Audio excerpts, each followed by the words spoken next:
आंदोलन करण्यात आलं आहे. काय नेमक्या मागण्या आहेत, मागण्या पूर्ण नाही झाल्यास पुढील भूमिका काय आहे?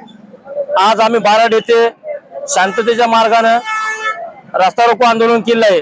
शेतकऱ्याच्या आमच्या 3 मागण्या होत्या। एक, शेतकऱ्यांना सरसकट कर्जमाफी द्या आणि दुसरी, ओला दुष्काळ जाहीर करा आणि जे शेतकऱ्याचे जे नदीकाठचे रानं जे खरडून गेले आहेत त्यांना विशेष मदत म्हणून पंचनामे करून मदत द्या। आणि जर हे सरकारने जर मदत दिली नाही तर आम्ही आज कुठल्या पक्षाचे नेते किंवा कार्यकर्ते रस्त्यावर उतरलेले नाहीत।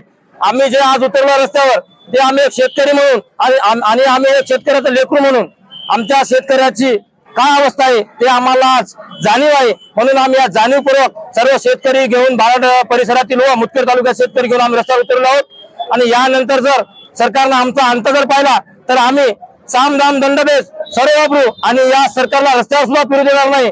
आणि जर आमच्या मागणी मान्य नाही केल्या तर आम्ही फक्त बाराडच नाही तर आता महाराष्ट्रामध्ये तीव्र आंदोलन छेडू, एवढा ज्या क्षणी मी इशारा देतो आणि थांबतो।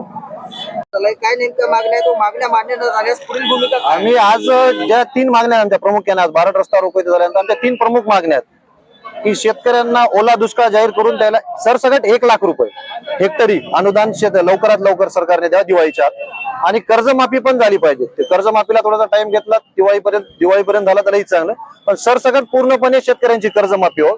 आणि तिसरी प्रमुख मागणी म्हणजे नदी काठच्या शेतकऱ्यांना जे सगळ्यात जास्त नुकसान झाले, पिकही गेले, जमिनी गेले त्याच्या खरडून, त्यांना वेगळं अनुदान द्यावं शेतकऱ्यांना।